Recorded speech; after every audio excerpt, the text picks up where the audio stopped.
All right, music fans, welcome back. Harmless Dave here, talking about real music in real time for a few real people out there, just like you, just like me. Again, thanks for being here. Thanks for watching these videos. Before I get going on this feud, which again is ramping up between Sammy Hagar and David Lee Roth, very entertaining, good for YouTube content for sure. And people are interested in what's happening. Before I get there, here is Hydra and their album Point Break came out a couple of years ago. If you like the music of Toto, and there's one song on here that actually sounds more like the band Europe than it sounds like anything else. But then the band goes back to their Toto sound. And I had a lot of people say they really liked this. It came out with not a lot of fanfare, like much of the music that I get into that nobody else cares about. But anyway, this band, I believe, is from Sweden. If not, they're from the UK. All right, Nitrate is from the UK. Just clarifying that once again. So the latest back and forth between Sammy and Dave. Sammy Hagar says that David Lee Roth is jealous of Wolfgang Van Halen. He says, look, really think about what Dave said. It's like, do I sense a little tinge of jealousy in there or something? Does he feel like he's left out or something? Well, here's a deal. Dave has dropped two very impressive and creative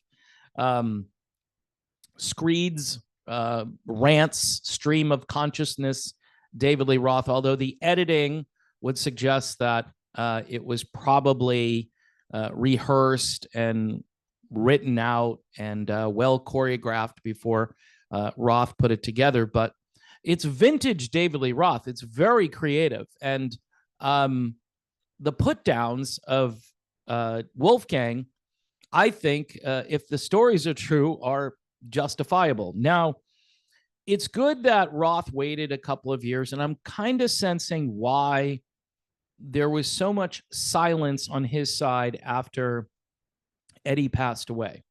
I'm thinking his relationship with all three of the Van Halens was just very business. If you look up what Wolfie said about being on tour with Dave, it was stuff like, yeah, we didn't really talk. We were just on stage and playing the music. And then, Dave would go his way and I would go my way. Purely business. And I think this is why fans get frustrated, because these people don't even really like each other, and I don't know why that bums people out. It's kind of like, just go out there and play the music. We don't have to know the behind the scenes stuff. But when we find out, we're all like, man, this is just ridiculous. I mean, bands all start out like they have a dream and they work together and they get to know each other.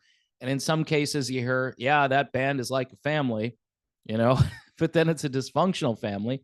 And then it's not a family. Then it's completely like, I hate that guy's guts. And the only reason I'm doing this is because I'm going to go cash a check. And so Roth, who is smart to accept the idea of redoing Van Halen, I'm sure he was a little bit apprehensive about not having Michael Anthony in the band. And so Sammy, who says this stuff, he was an advocate, obviously, and a buddy of Michael Anthony. And so I think both men probably think that it was wrong to replace Michael Anthony with Wolfgang Van Halen. And then according to Roth, it seems like Wolfgang Van Halen is kind of like a diva, right?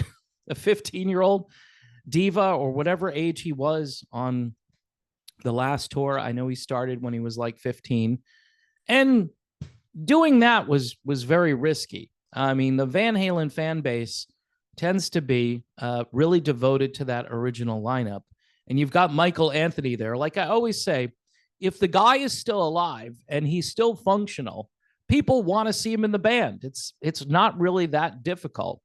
But to say that Dave is jealous of Wolfie, In Dave's second rant, he goes off on the two Van Halen albums, A Different Kind of Truth, and then that live fiasco that they put out after, which it was I think it was like from Tokyo or something like that. That's how memorable the album was. Probably just to fulfill a contract or something with a record label. I don't know, because there was no new material coming. And Roth is throwing shade at it, also talking about why that stuff isn't streaming. Now, it probably should be streaming, and I think a lot of people would appreciate it, but Roth is not proud of those albums, according to his rants. So I don't know if this has to do with jealousy or just setting the record straight. I kind of sense again that Dave, even when he's telling the story about the tickets and the lady and all of that, he's saying that the other two guys, meaning the Van Halen brothers, the older brothers, they're stiffing people for tickets. He says, and Wolfie does it just like his father and his uncle. So again, there's something going on here that is, and I've said this in other videos, where I think Roth, especially toward the end of this, he was somewhat dysfunctional, but maybe he was the normal one, which is hard to even comprehend. I think Dave is incredibly smart. All right. I don't agree with him on a lot of things. I've always wanted to lock him in a room with Ted Nugent and have them both just talk and see what comes out. I think it would be fascinating. And it'd be like getting, kind of the left-wing neoliberal with the arch right-wing conservative and put them in a room and see if they can find some common ground on stuff. Maybe they can agree on one or two things. I think Nugent, though, has said that, David Lee Roth is a freak and that his mind has been destroyed by drugs and chemicals and so forth. So you don't really have a starting point. Uncle Ted, though, was clean and sober, right, for his entire career. But he did do some crazy stuff, having to do with younger women. A long time ago, everybody has skeletons, and some skeletons are bigger than others. Roth probably has a whole bunch of his own. But bottom line here, this is good as far as the back and forth. I'm sure Dave will come back with something. Sammy didn't respond to the stuff about being probed by aliens, which, again, give Roth credit for being creative. Most fans these days are split down the middle. They realize that Hagar is like the ambassador for what's left of classic rock. And Dave is out there kind of like this creative artist now, putting out word salad, and some of it is really good word salad, but probably not recording anymore. There's a rumor, obviously started by Roth himself, that maybe his health isn't so good. So again, while we still have both of these guys around, it's cool just to hear what they have to say. And, this is what's left. This is what's left of classic rock. Two old guys going back and forth, feuding. And look, Wolfgang Van Halen, best thing he could do is not say much. Okay. If he wants this solo career of his, first of all, he probably needs to change the name of his band. That would be the starting point, right? Get rid of WVH, get rid of Mammoth, call it something else. I agree with that guy on Twitter who said, this is not, distancing yourself from your father. This is, riding on the coattails, even though the music, quite honestly, isn't really anything like what his dad and uncle were up to. In fact, what's interesting is Roth has not commented on any of the Wolfie music, whereas Sammy and Michael Anthony, they've both been like, hey, great job, attaboy, good album. And I'm sure it's really not their cup of tea, but they can kind of get into the production and the playing. And a lot of people have said, hey, this kid is really good. A lot of YouTubers think that Wolfie is a shredder and he's like his dad and he's just kind of keeping it to himself, which, again, he's playing the wrong kind of music to do this.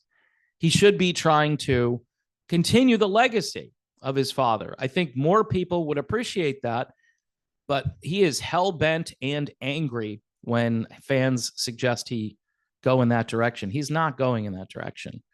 And hence he gets invited to all of the cool things, the current things, even though he's got like 1 foot in his dad's legacy and 1 foot in his own legacy. He wanted to make the clean break, find a new name for the band, and Mammoth, to call yourself Mammoth and be Wolfgang Van Halen. I mean, the way he looks and so forth, I don't know if that's good business. That's good marketing. I mean, maybe he might want to try a new direction. So anyway, folks, Sammy and Dave, the Sam and Dave show continues, even though they're not together. But again, this tour coming up, Hagar put an invitation out there and Dave accepted. And then Sammy kind of slapped him back, said, no, I don't want you out there all the time. Maybe just once in a while.